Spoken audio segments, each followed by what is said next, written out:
They say silence speaks louder than words, but I never understood what that meant until I stood in front of that garage door, holding his keyring in my trembling hands. The funeral had been 3 days ago. 3 days of casseroles from neighbors, awkward condolences, and the suffocating weight of sympathy cards that lined our kitchen counter like fallen leaves. My name is Margaret, and I had been married to David for 37 years. 37 years of sharing a bed, a home, a life. Yet there was always that one door he kept locked. The garage. His sanctuary, he called it. "Just tools, Maggie," he'd say whenever I'd glance toward it with curiosity. "Nothing for you in there. Just my old workshop mess." I respected that boundary. Every marriage needs its private spaces, its little mysteries. But now, standing here in the aftermath of his passing, I realized how many mysteries we carry within ourselves, how many locked doors exist even in the most intimate relationships. The afternoon sun was casting long shadows across our driveway when I finally worked up the courage to approach that weathered wooden door. My fingers traced the brass lock that had kept his secret safe for so many years. The key felt heavier than it should have, not because of its physical weight, but because of what it represented. The final barrier between his inner world and mine. I remember the first time I noticed he kept it locked. We had just moved into this house back in 1987. I was 32 then, full of dreams about filling every room with life, with laughter, with the patter of little feet. David was 35, already showing the first hints of premature gray at his temples. What I used to tease him about, calling him my distinguished professor, even though he worked construction. "Why do you lock the garage?" I had asked him one evening, as we unpacked boxes in our new living room. He paused, a framed photo of us from our wedding day in his hands. "A man needs his space, Maggie. Somewhere to think, to work with his hands without worrying about making a mess." I had laughed then, kissed his cheek, and thought nothing more of it. Young love makes you trust so easily, makes you believe that some mysteries are simply charming quirks rather than windows into deeper pain. But I should have known. I should have seen the signs earlier. The way he'd disappear into that garage for hours on weekend mornings. The soft sounds of hammering and sawing that would drift through the walls. The way he'd emerge with sawdust in his hair and something indefinable in his eyes. A sadness that he'd quickly mask with a smile and a joke about his latest project. Most telling of all were the nights. Oh, those nights. David was a sound sleeper for most of our marriage. But there were periods, stretches of weeks or sometimes months, when he'd lie awake beside me, staring at the ceiling. I'd pretend to sleep, listening to his quiet breathing, feeling the tension in his body like a coiled spring. Sometimes I'd hear him crying, soft, muffled sobs that he thought I couldn't hear. When I'd reach for him in the darkness, he'd stiffen, compose himself, and whisper, "Just a bad dream, sweetheart. Go back to sleep." I'd lie there afterward, my heart aching for him, wishing I could unlock whatever was causing him such pain. But David wasn't a man who talked about his feelings easily. He was from a generation that believed in shouldering burdens silently, in protecting the ones you loved from your own darkness. The crying episodes seemed to come in waves. They were particularly intense during certain times of year. Late spring, early fall. I noticed the pattern but could never understand it. David would become distant, spending more time in that locked garage, emerging only for meals and the necessary routines of our daily life. I tried to be patient. I tried to be understanding. I'd make his favorite meals, plan special outings, do everything I could to draw him back to me. Sometimes it worked. He'd return to his usual self, warm, attentive, present. But the garage remained locked, and those periods of darkness always returned. Now, 3 days after lowering him into the ground, I stood before that door with a heart full of questions and a soul hungry for answers. The key slid into the lock with surprising ease, as if it had been waiting for this moment. The mechanism turned with a soft click that seemed to echo in the stillness of the afternoon. I hesitated before opening the door. Some part of me understood that whatever lay beyond this threshold would change everything. There would be no unknowing, no return to the comfortable mysteries of our marriage. But I needed to understand. I needed to know what had caused my husband such profound sadness, what had driven him to tears in the darkness of our bedroom. The door swung open with a soft creak, and the first thing that hit me was the smell. Not the oil and metal scent I had expected, but something warmer, more organic. Wood shavings and sawdust, yes, but also something else. Something that reminded me of childhood, of innocence, of dreams deferred. The garage was darker than I had expected. The windows were covered with heavy curtains, blocking out most of the natural light. I fumbled for the light switch, my heart pounding with an anticipation I couldn't quite name. When the fluorescent bulbs flickered to life, illuminating the space in stark white light, I gasped. This wasn't a workshop in any conventional sense. Yes, there were tools. Beautiful, well-maintained woodworking tools, arranged with meticulous care along the walls. There was a workbench, worn smooth by decades of use. But everywhere else, filling every available surface, were toys. Handcrafted wooden toys. Dozens of them. Maybe hundreds. I stepped inside, my feet moving as if in a dream. Rocking horses with carefully carved manes. Dollhouses with tiny, perfect furniture. Toy trucks with wheels that actually turned. Building blocks smooth as silk. Each piece was a masterwork of craftsmanship, created with a love and attention to detail that took my breath away. But it wasn't just the toys themselves that stopped me in my tracks. It was the labels. Each piece had a small tag tied to it with careful handwriting. David's handwriting. And on each tag was a name. Sarah, Michael, Emma, Joshua, Rebecca, Andrew, Lucy, Thomas. Names I had never heard my husband speak. Names that seemed to float in the air around me like whispered prayers. Like lost dreams given form. I moved deeper into the garage, my hands trembling as I picked up piece after piece. A wooden train set labeled, "For Christopher." A delicate music box with a spinning ballerina, tagged Emma's Treasure. A rocking horse with a flowing mane, designated Sarah's First Pony. Each toy was more beautiful than the last. Each represented hours of careful work, of patient sanding, of precise painting. These weren't mass-produced items, but labors of love, created with the kind of attention that only comes from deep, profound care. As I explored this hidden world, I began to notice other things. Sketches pinned to a corkboard above the workbench, drawings of children's faces, some detailed, others just rough outlines. Notes in David's handwriting about toy preferences, about colors and designs. A calendar with dates marked in red ink, though I couldn't immediately understand their significance. In one corner, I found a collection of children's books, their pages worn soft from handling. Goodnight Moon, Where the Wild Things Are, The Giving Tree.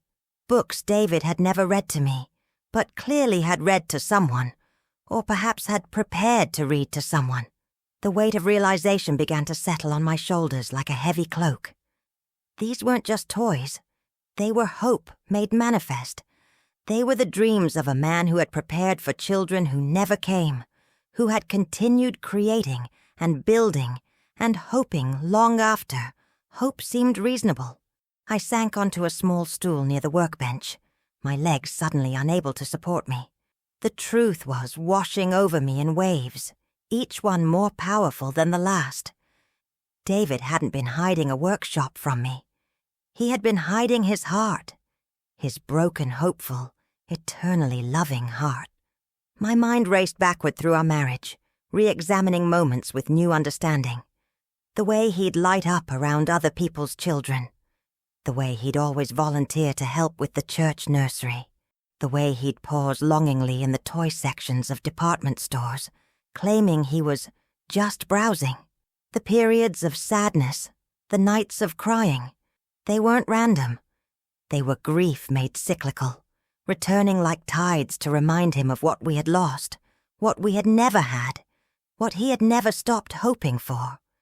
I thought about our early years of marriage, when we had tried so hard to have children, the months of careful timing, of optimistic planning, of devastating disappointment, the single pregnancy that had ended so quickly, so quietly, that we had barely had time to celebrate before it was gone. That miscarriage had happened in the spring of our 3rd year of marriage. I was 12 weeks along when we lost the baby. We had been so careful not to get our hopes up too high, so cautious in our joy. But the loss had devastated us both. I remembered David holding me as I cried, his own tears mixing with mine. But afterward, we had made a mutual, unspoken decision not to dwell on the loss. We were young, we had told ourselves. There would be other chances, other opportunities. We threw ourselves into our careers, our hobbies, our social lives. We traveled. We renovated our house. We filled our days with activity and purpose. As the years passed and pregnancy continued to elude us, we gradually stopped talking about children altogether. It became an absence in our marriage, a negative space that we both acknowledged but neither of us directly addressed. We built our lives around other things, our careers, our friendships, our extended family, our community involvement. I had assumed David had made peace with our childlessness the same way I had, through acceptance, through redirecting our love and energy into other channels. But now, surrounded by these beautiful, heartbreaking toys, I realized how wrong I had been. David had never stopped hoping. He had never stopped preparing. He had never stopped loving children who existed only in his imagination. I picked up a small wooden duck, painted in bright yellow with a red bill. The tag read, "For baby's first bath." My heart clenched as I imagined David carefully crafting this simple toy, perhaps imagining himself kneeling beside a bathtub, helping a small child play with the floating duck. The tears came then, sudden and overwhelming, not just for David, not just for the children we never had, but for all the ways we had failed to truly see each other, for all the pain we had carried separately when we could have carried it together. I cried for the David who had spent countless hours in this garage, pouring his paternal love into wood and paint and hope. I cried for the woman I had been, so focused on moving forward that I had failed to notice my husband was still looking backward, still reaching for what we had lost. But as I sat there in the midst of David's hidden dreams, I began to understand something else. This garage wasn't just a monument to sadness. It was a testament to love's persistence, to hope's stubborn refusal to die. Every toy David had created was an act of faith, a declaration that love doesn't need an object to exist, that caring doesn't require a recipient to be real. I stood up and walked to the far corner of the garage, where a shaft of late afternoon sunlight was filtering through a gap in the curtains. There, on a small shelf, sat a single toy that was different from all the others. It was a wooden jewelry box, beautifully crafted with a small mirror inside the lid and a tiny ballerina that would spin when the music played. The tag on this box didn't have a child's name. It had mine. For Maggie, who dances even when there's no music. I opened the box, and the familiar melody of Für Elise began to play. The ballerina spun slowly, gracefully, as if she had been waiting years for this moment. Inside the box, I found a letter in David's handwriting, folded small and yellow with age. My hands shook as I unfolded it. The paper was soft, worn at the creases as if it had been handled many times.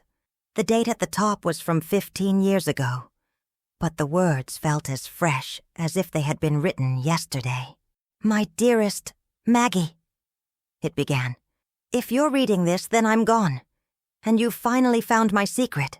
I want you to know that I never meant to hide this from you, out of any lack of trust or love. I hid it because I was afraid you would think me foolish, or that seeing these toys would bring back your own pain. I started making these toys after we lost our baby. I thought it would help me process the grief, help me find some way to honor the child we never got to hold. But once I started, I couldn't stop. Every toy became a prayer, a way of keeping alive the love I had for the children we dreamed of having. I know we never talked about it after that first year. I know we both decided it was better to move on, to not dwell on what we had lost. But I need you to understand. I never stopped wanting to be a father. I never stopped loving those children who lived only in my imagination. Some nights, I would come out here and just sit among these toys, imagining the children they were meant for. I would think about birthday parties and Christmas mornings, about scraped knees and bedtime stories, about all the ordinary moments that make up a life of loving a child. I cried sometimes, yes. I cried for the babies we lost, for the ones we never conceived, for the family we never became. But I also cried from joy, from the overwhelming love I felt for these imaginary children, from the happiness that came from creating something beautiful for them. I want you to know that my love for these dream children never diminished my love for you. If anything, it made me love you more. You were my partner in this loss, my companion in this longing. You were the woman who would have been an amazing mother, and knowing that made every day with you a gift. I kept this from you not because I was ashamed, but because I was protecting you. I saw how hard you worked to build a life that didn't center around the children we didn't have. I saw how you channeled your maternal instincts into caring for your students, your nieces and nephews, your friends' children. I didn't want to pull you back into the sadness I couldn't seem to leave behind. But now that I'm gone, I want you to have this. I want you to know that every toy in this garage was made with love. Some of them were made for children who exist only in my heart. But this one, this music box, was made for you. For the woman who danced with me at our wedding, who danced with me in our kitchen on Tuesday nights, who danced through life with grace and joy, even when her heart was breaking. Keep dancing, Maggie. Keep dancing even when the music stops. Keep dancing for both of us. All my love, always and forever, David. I sank to the floor of the garage, the music box in my lap, David's letter clutched in my hands. The magnitude of what I had discovered was overwhelming. For decades, my husband had been living a parallel life of hope and grief, of dreams and disappointments, all hidden behind that locked door. I thought about all the times I had heard him crying in the night, all the times I had wanted to reach out but hadn't known how. I thought about all the mornings he had emerged from this garage with sawdust in his hair and sadness in his eyes, and how I had attributed it to simple woodworking projects. But as I sat there surrounded by David's legacy of love, I began to understand something profound. This wasn't just about the children we never had. This was about the power of love to transcend its circumstances, to create beauty even in the absence of its intended recipient. David's toys weren't monuments to loss. They were celebrations of love's persistence. Every carefully carved horse, every meticulously painted doll, every perfectly sanded block was a testament to the human capacity to love without condition, to hope without guarantee, to create beauty for its own sake. I picked up the wooden duck again, turning it over in my hands. The craftsmanship was exquisite. David had spent hours on this simple toy, sanding it smooth, painting it with careful attention to detail, treating it as if it were destined for the most precious child in the world. In a way, it was. These toys were created for the most precious children imaginable. The ones who lived in a father's heart, who were loved before they were born, who were cherished even though they never existed. I stood up slowly, my legs stiff from sitting on the concrete floor. The sun was setting now, casting long shadows through the garage. I moved from toy to toy, reading each label, imagining the child David had envisioned for each piece. Sarah's rocking horse was painted in soft pastels, with a flowing mane that David had carved with incredible detail. Michael's toy truck had working wheels and a bed that could actually carry small loads. Emma's dollhouse was a masterpiece of miniature architecture, with tiny furniture and even smaller accessories. Each toy told a story not just of the child it was meant for, but of the man who had created it. David had been methodical, patient, generous in his imagination. He had given each of these dream children distinct personalities, distinct preferences, distinct gifts. As I explored deeper, I found more evidence of David's inner life. There were notebooks filled with sketches and ideas, lists of names, some crossed out, others circled, design plans for playhouses and treehouses, measurements for cribs and toy chests that were never built. One notebook was filled with what appeared to be bedtime stories, written in David's careful handwriting. The Adventures of Captain Seahorse, The Little Cloud Who Forgot How to Rain, The Magic Toolbox That Could Fix Anything. Stories he had written for children who would never hear them. Tales of adventure and wonder created from a father's inexhaustible imagination. I sat on his workbench and read one of the stories aloud, my voice echoing in the empty garage. It was about a wooden toy that came to life and went on adventures around the house while the family slept.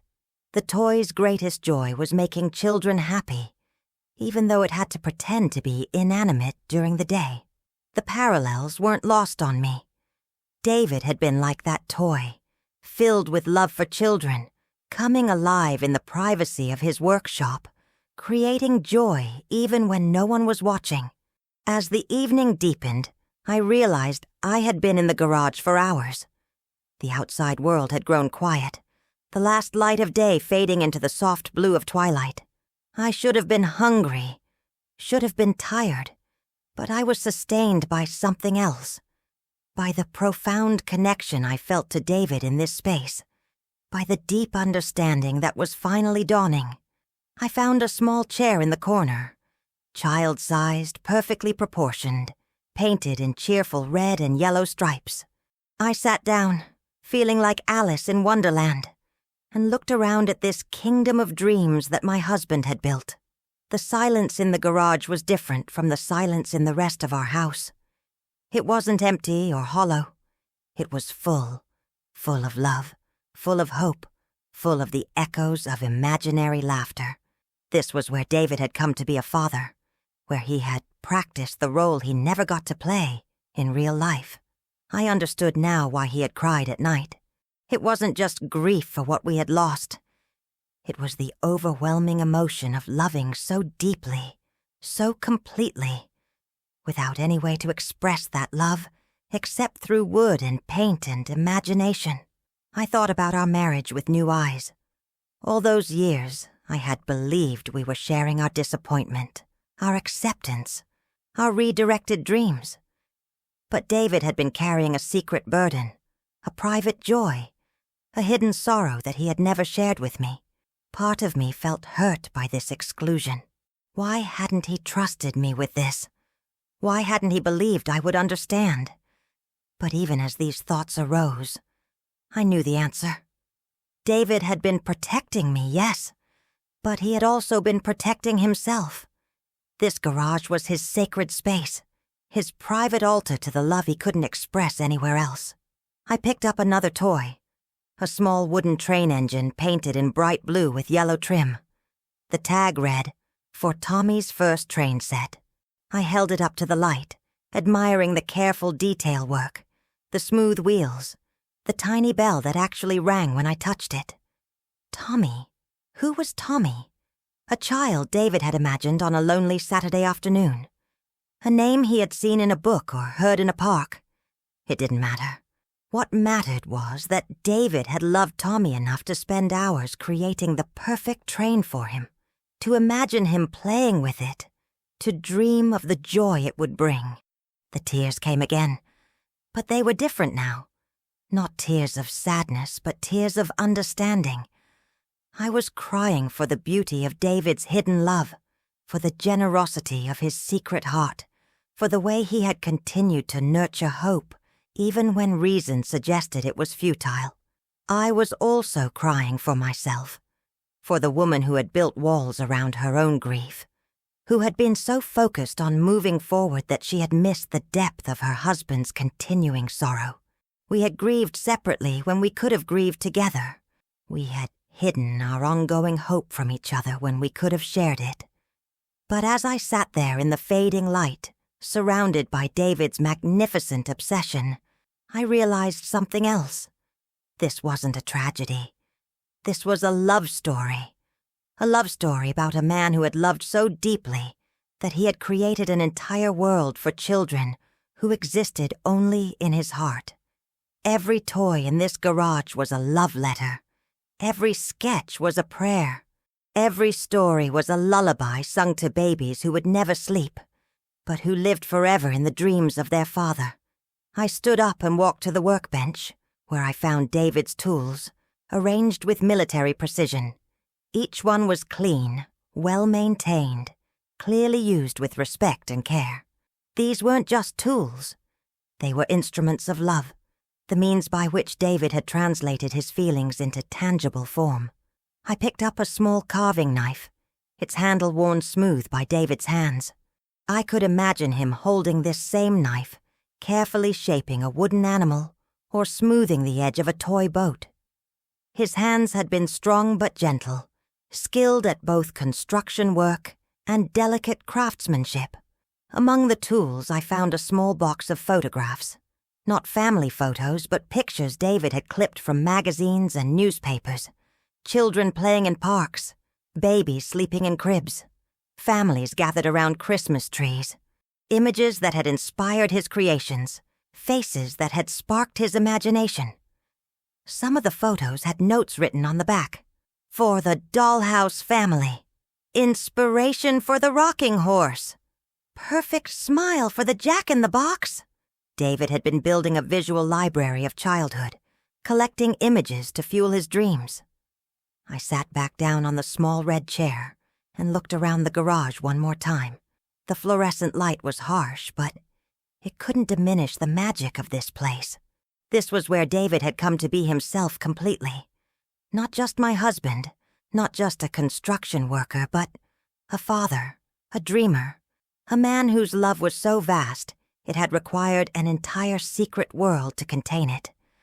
The music box was still playing, its melody filling the silence with notes of melancholy beauty. I thought about David's letter, about his words concerning my ability to dance even when there's no music. But here in this garage, I realized, David had been the one dancing.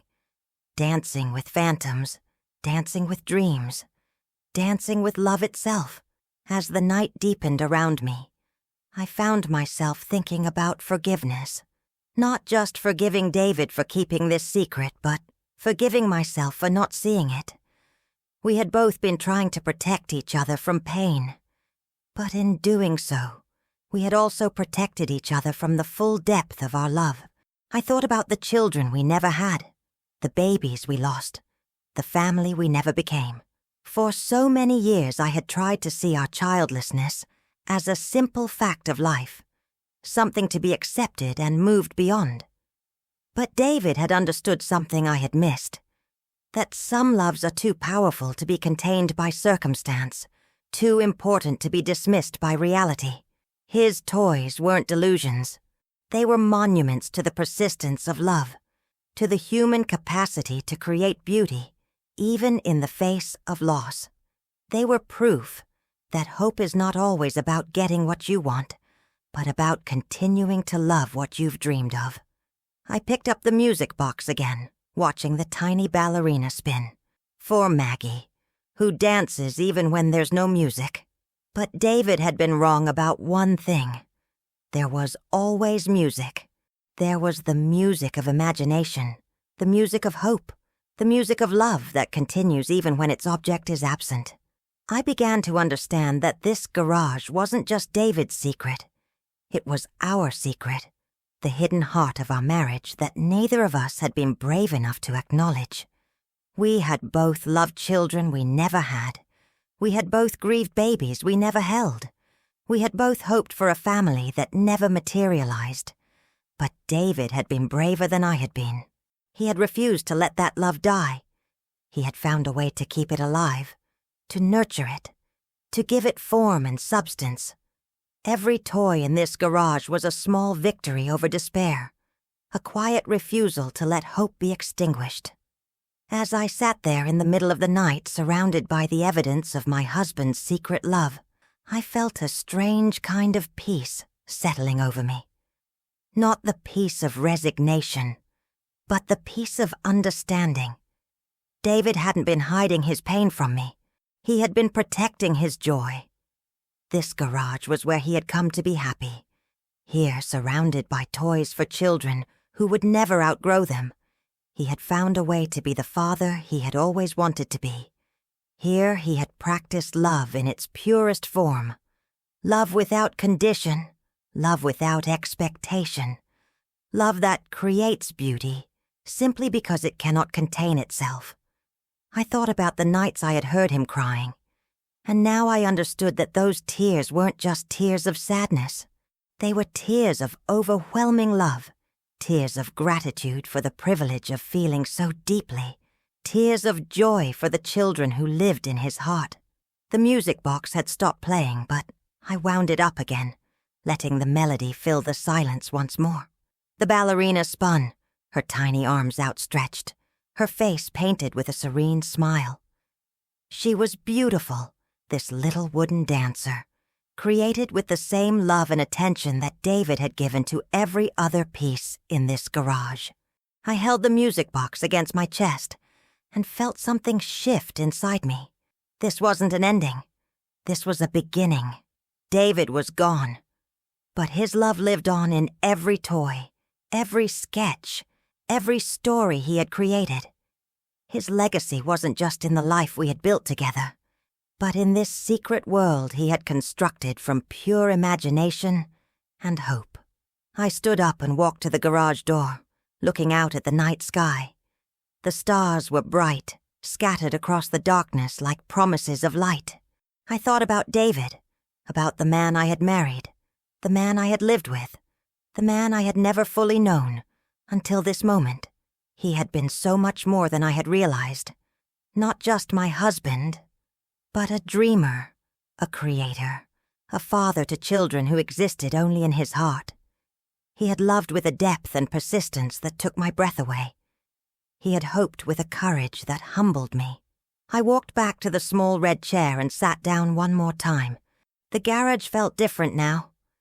Not like a secret space, but like a sacred one. This was where David had come to commune with love itself, where he had practiced the art of caring for someone who couldn't care back. I picked up one of his notebooks and read another story. This one about a wooden horse that could fly, but only when no one was watching. The horse's greatest joy was carrying children through the clouds, showing them the world from above, teaching them that anything was possible if you just believed hard enough. As I read, I could hear David's voice in the words, could see his hands moving as he wrote, could feel his love pouring onto the page. He had been a storyteller, a craftsman, a keeper of dreams. He had been all of these things in secret, in the privacy of this garage, in the quiet hours when the world thought he was just puttering around with tools. The sun was beginning to rise by the time I finally closed the notebook. I had spent the entire night in David's secret world, and I felt changed by the experience, not diminished by what I had discovered, but enlarged by it. My understanding of love, of hope, of the human capacity for beauty, had been deepened by this glimpse into my husband's hidden heart. I carefully placed the music box back on its shelf and walked around the garage one more time. Every toy seemed to glow in the early morning light, as if David's love had given them a luminescence of their own. Sarah's rocking horse, Michael's truck, Emma's dollhouse. They were all here, waiting patiently for children who would never come, but who were loved nonetheless. I thought about what I would do with this garage, with these toys, with this legacy of love. I couldn't bear to pack them away, to treat them as relics of a past that never was. They were too alive, too full of hope, too beautiful to be hidden. But I also knew that this space was sacred to David's memory. This was where he had come to be himself completely, where he had practiced love in its purest form. I needed to honor that, to preserve what he had created, to ensure that his secret world remained a place of beauty and hope.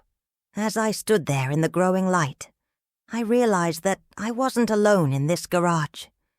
David was here, in every toy he had created, in every story he had written, in every moment of love he had poured into this space.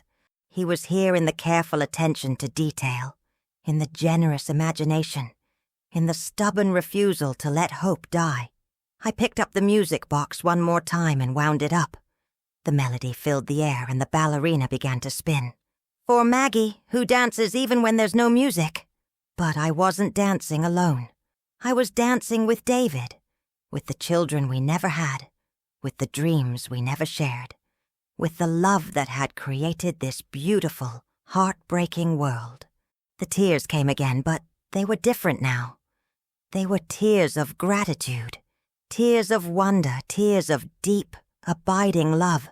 I was crying for the beauty of what David had created, for the privilege of finally understanding him completely, for the gift of this glimpse into the vast country of his heart.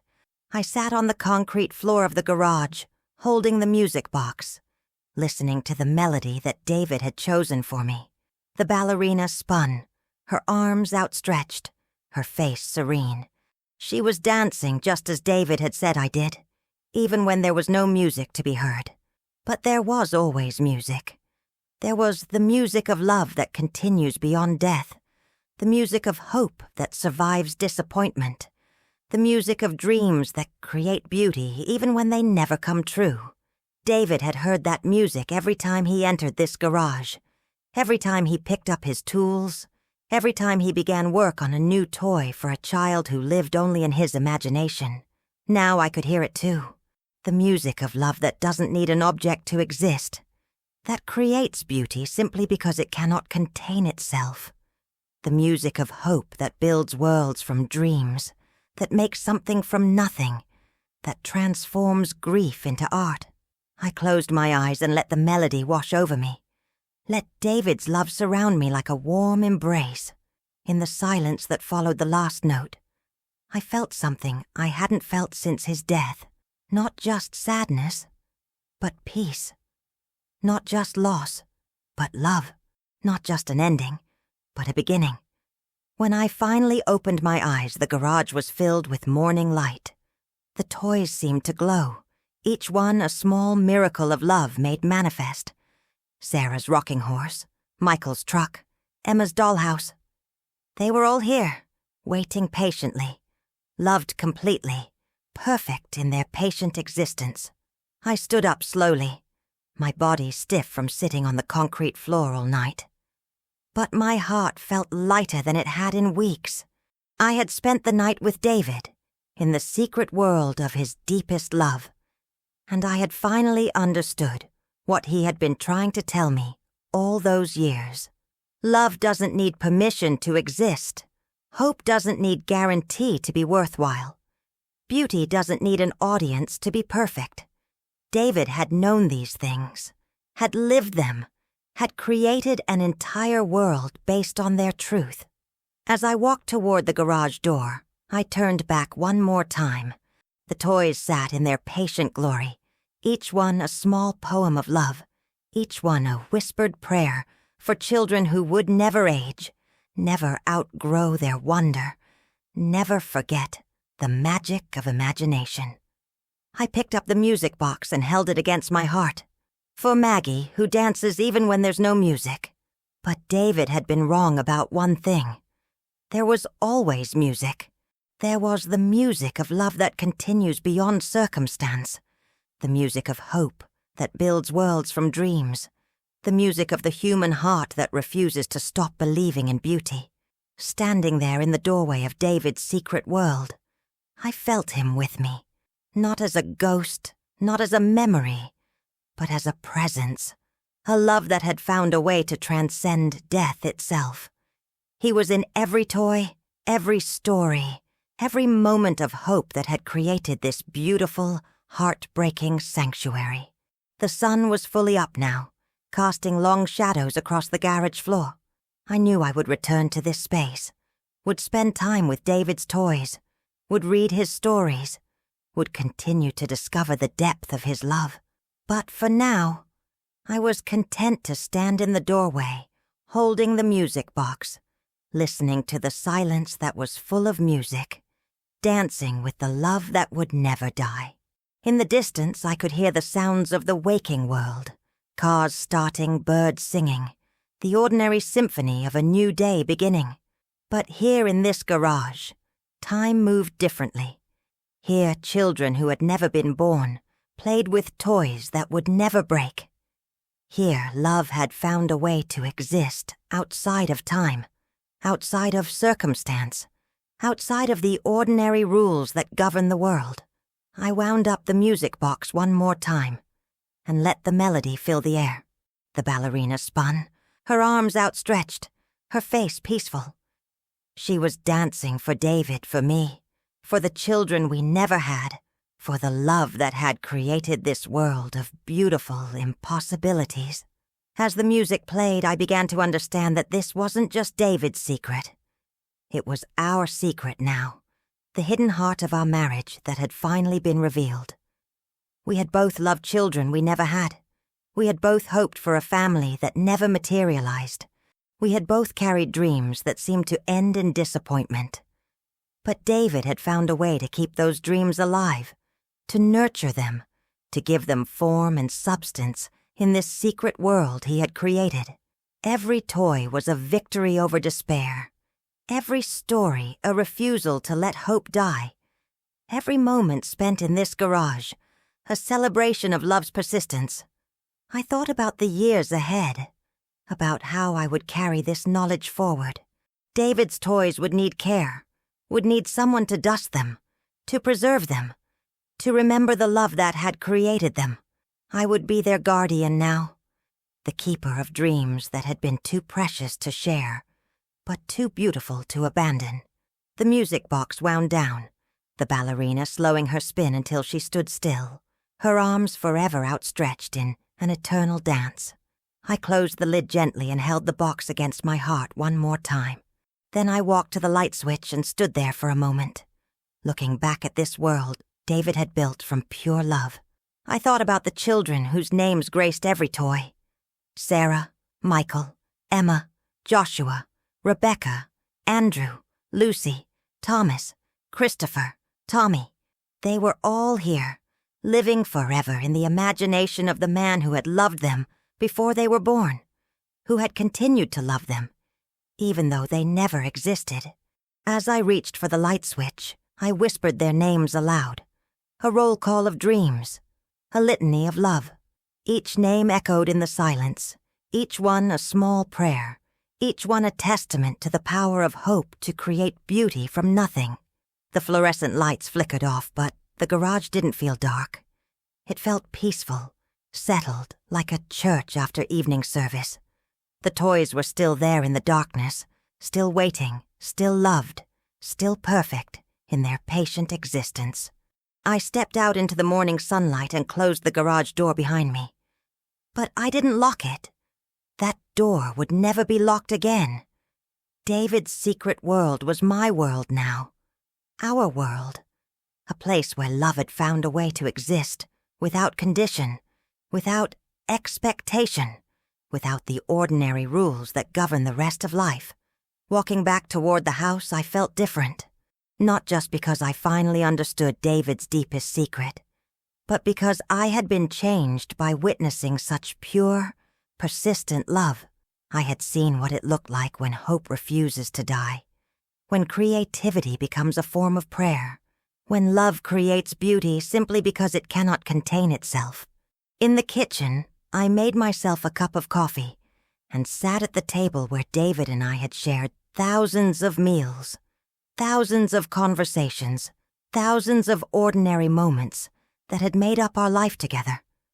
But now I knew that even in the most ordinary moments, David had been carrying this extraordinary love, this secret world of dreams and hope and stubborn, beautiful persistence.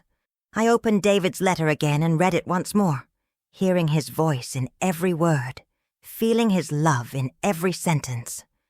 He had been protecting me, yes, but he had also been protecting something else, the sacred nature of his hope, the pure quality of his love for children, who existed only in his heart. "Keep dancing, Maggie," he had written. "Keep dancing even when the music stops. Keep dancing for both of us." I smiled, thinking of the ballerina in the music box, thinking of David's words, thinking of the dance that love performs when it has no partner but hope itself. I would keep dancing. I would dance with David's memory, with his toys, with the children we never had but who lived forever in the world he had created. The sun streamed through the kitchen window, illuminating the sympathy cards that still lined the counter. But they looked different now, less like endings and more like acknowledgments of a love that had been deeper, more complex, more beautiful than anyone had known. I thought about the friends and family who had attended David's funeral, who had spoken of him as a good man, a faithful husband, a skilled craftsman. They had been right, but they had only seen part of the story. They hadn't known about the other David, the dreamer, the secret father, the man who had loved with such depth that he had created an entire world to contain it. I walked to the window and looked out at the garage. From here it looked like any other garage. Weathered wood, a simple door. Nothing to suggest the miracle of love that lived inside. But I knew better now. I knew that ordinary places could contain extraordinary secrets, that the deepest love often lives in the quietest spaces, that hope can create beauty that no one else will ever see. As I stood there, I began to plan. I would preserve David's workshop exactly as he had left it. I would care for his toys, read his stories, honor the love that had created them. But I would also share them, in my own way, in my own time. These toys were too beautiful to remain hidden, this love too powerful to be kept secret. I thought about the children in our neighborhood, about my nieces and nephews, about the families at our church who might benefit from David's generous heart, not by giving the toys away. They belonged here, in this sacred space, but by sharing the story, by letting others see what love looks like when it creates beauty for its own sake. I imagined bringing children to the garage, showing them David's handiwork, telling them about the man who had loved them before he ever met them. I imagined their eyes widening as they saw the rocking horses, the doll houses, the carefully crafted trains. I imagined them understanding, even at their young age, that they were witnessing something special, something sacred. The music box sat on the counter beside me, its presence a comfort, a reminder of David's love made tangible. I wound it up once more and listened to the melody that had become the soundtrack to my new understanding. The ballerina spun, her arms outstretched, her face serene, dancing to music that would never stop playing. As the melody filled the kitchen, I felt David's presence strongly. Not as a ghost, not as a memory, but as a living force, a love that had found a way to transcend death itself. He was in the music, in the toys, in the stories, in the very air of the garage that had been his sanctuary. I realized that I wasn't mourning David's death anymore. I was celebrating his life, his love, his incredible capacity for hope. I was marveling at the man who had been my husband, who had shared my bed and my table and my days, but who had also lived this rich, secret life of creativity and love. The morning was growing warmer, and I could hear the sounds of the neighborhood waking up. Children's voices calling to each other, the distant hum of lawnmowers, the ordinary symphony of suburban life. But these sounds felt different now, charged with new meaning. Every child's laugh was a small miracle. Every family, a testament to the dream that David had carried in his heart. I thought about our marriage, about the life we had built together, about the love we had shared. I had always known that David was a good man, a loving husband, a faithful partner, but now I knew that he had been so much more. He had been a dreamer, a creator, a keeper of hope. He had been all of these things in secret, in the privacy of his garage, in the quiet hours when the world thought he was just puttering around with tools. The music box wound down, the ballerina slowing her spin until she stood still. I closed the lid gently and held the box against my heart. Then I walked to the back door and stepped out into the garden that David had planted, the flowers he had tended, the trees he had nurtured with the same patient love he had given to his toys. Everything looked different now. The roses David had planted weren't just flowers. They were expressions of his love for beauty, his desire to create something lovely for its own sake. The vegetable garden wasn't just a source of food. It was another canvas for his creativity, another place where he had practiced the art of nurturing life. I walked to the garage door and placed my hand on the weathered wood. Inside, David's toys waited in their patient glory, each one a small miracle of love made manifest. Sarah's rocking horse, Michael's truck, Emma's dollhouse. They were all there, loved completely, perfect in their patient existence.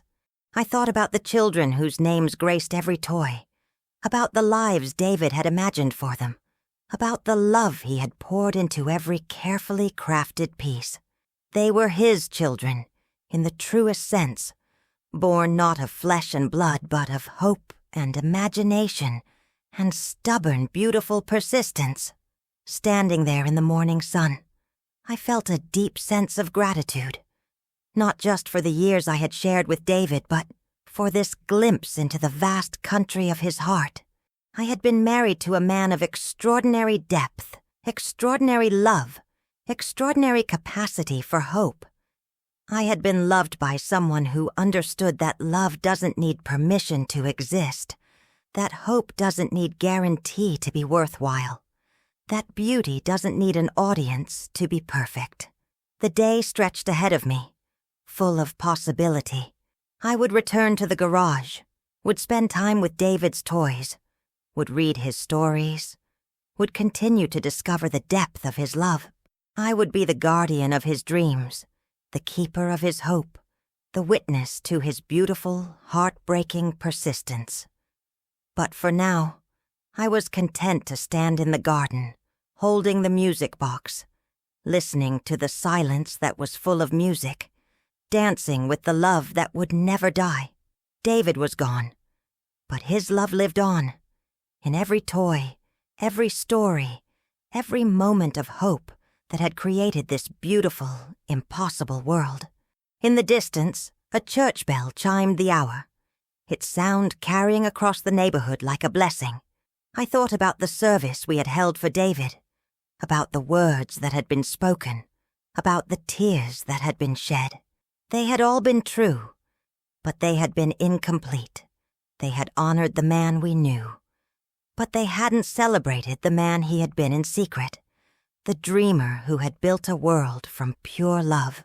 I walked back to the house carrying the music box, carrying David's letter, carrying the weight and wonder of what I had discovered. The kitchen felt different now, charged with new meaning. This was where David had eaten his meals before disappearing into his workshop, where he had sat with his coffee and his dreams, where he had planned his next creation. I sat at the table and opened David's letter one more time. The paper was soft, worn from handling, but the words were as clear as if they had been written yesterday. Keep dancing, Maggie. Keep dancing even when the music stops. Keep dancing for both of us. I folded the letter carefully and placed it in the music box, next to the spinning ballerina. Then I wound up the box and let the melody fill the kitchen one more time. The ballerina spun, her arms outstretched, her face peaceful, dancing to music that would never stop playing. As the music played, I began to understand that this wasn't an ending. This was a beginning. David's secret world was my world now, our world. A place where love had found a way to exist, without condition, without expectation, without the ordinary rules that govern the rest of life. The toys would need care, would need someone to dust them, to preserve them, to remember the love that had created them. The stories would need reading, the dreams would need tending, the hope would need nurturing. I would be their guardian now, the keeper of dreams that had been too precious to share, but too beautiful to abandon. I thought about the years ahead, about how I would carry this knowledge forward. I would preserve David's workshop exactly as he had left it. I would care for his toys, read his stories, honor the love that had created them, but I would also share them in my own way, in my own time. These toys were too beautiful to remain hidden, this love too powerful to be kept secret. The music box wound down, the ballerina slowing her spin until she stood still. I closed the lid gently and held the box against my heart. Then I stood up and walked to the window, looking out at the garage that had been David's sanctuary. That was now my sacred trust. The morning was bright, full of possibility. I had work to do, love to tend, dreams to preserve. But I also had something else, a deeper understanding of the man I had married, of the love we had shared, of the hope that had sustained him through all the years of our marriage. Standing there in the kitchen, holding David's music box, I felt him with me, not as a ghost, not as a memory, but as a presence, a love that had found a way to transcend death itself. He was in the music, in the toys, in the stories, in the very air of the garage that had been his sanctuary. I wound up the music box one more time and let the melody fill the air. The ballerina spun, her arms outstretched, her face serene, dancing to music that would never stop playing. She was dancing for David, for me, for the children we never had, for the love that had created this world of beautiful impossibilities. As the music played, I began to dance too. Right there in the kitchen, in the morning sunlight, I began to move to the rhythm of David's love. I danced for him, for us, for the children whose names graced every toy, for the hope that had refused to die, for the love that had created beauty from nothing. The music wound down, but I kept dancing, because David had been right. There was always music, always reason to dance, always love to celebrate.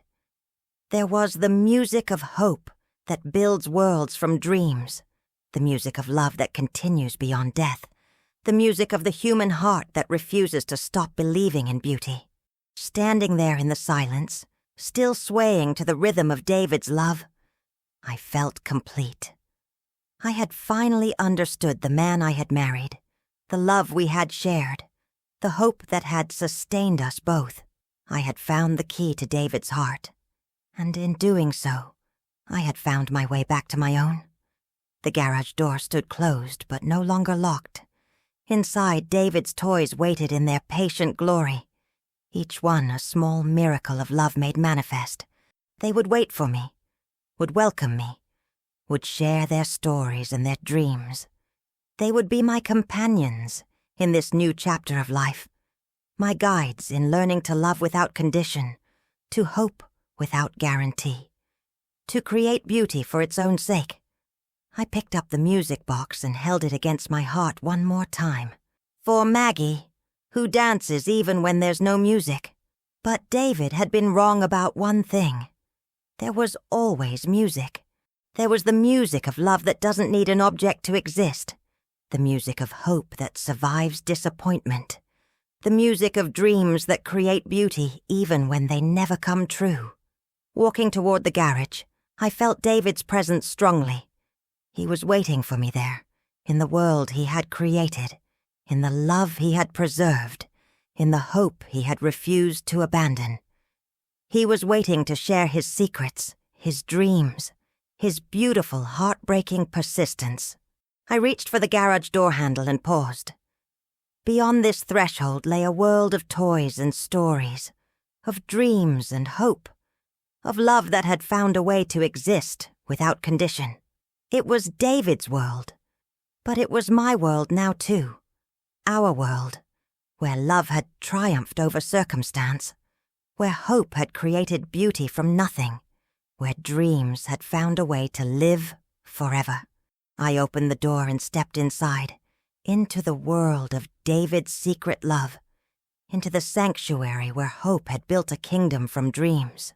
The toys welcomed me silently, each one a small miracle, each one a testament to the power of love to create beauty simply because it cannot contain itself.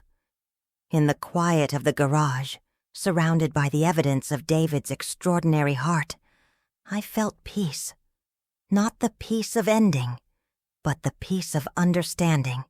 Not the peace of resignation, but the peace of love that continues beyond death, beyond disappointment, beyond the ordinary rules that govern the world. I sat down on the small red chair and looked around at this world David had built from pure love. The toys sat in their patient glory, each one perfect, each one loved, each one a small victory over despair. Sarah's rocking horse, Michael's truck, Emma's dollhouse. They were all here, waiting for me, waiting to share their stories, waiting to teach me about love that needs no permission to exist. The music box played its gentle melody, and I closed my eyes, letting David's love wash over me like a warm embrace. In the silence that followed the last note, I felt him, with me, felt his love surrounding me, felt the hope that had sustained him through all the years of our marriage. Opening my eyes, I smiled at the toys, at the stories, at the beautiful, impossible world that love had created. I was home now, in the secret country of David's heart, in the sanctuary where hope had built a kingdom from dreams. I was exactly where I belonged, surrounded by love that would never die, by hope that would never fade, by beauty that would never cease to amaze. The ballerina spun in her music box, her arms outstretched, her face serene, dancing to music that would never stop playing. She was dancing for all of us, for David, for me, for the children we never had, for the love that had created this world of beautiful impossibilities. And in that moment, sitting in the garage surrounded by David's toys, I understood that this was what love looked like when it had no conditions, no expectations, no limitations. This was what hope accomplished when it refused to die, what beauty created when it had no audience but itself. I picked up the music box and held it against my heart, feeling the gentle vibration of the melody, the steady rhythm of David's love. The ballerina spun, her dance eternal, her joy endless, her love unconditional. She was dancing for all of us, and I was dancing with her, dancing with David, dancing with the children we never had, dancing with the love that would never die. In the quiet of the garage, surrounded by the evidence of David's extraordinary heart, I found my peace, not in forgetting, but in remembering, not in moving on, but in moving forward with love, not in letting go, but in holding on to everything that mattered, everything that had made our marriage not just good, but beautiful, not just loving, but extraordinary. The music played on, and I danced on, and love lived on, eternal and perfect and complete.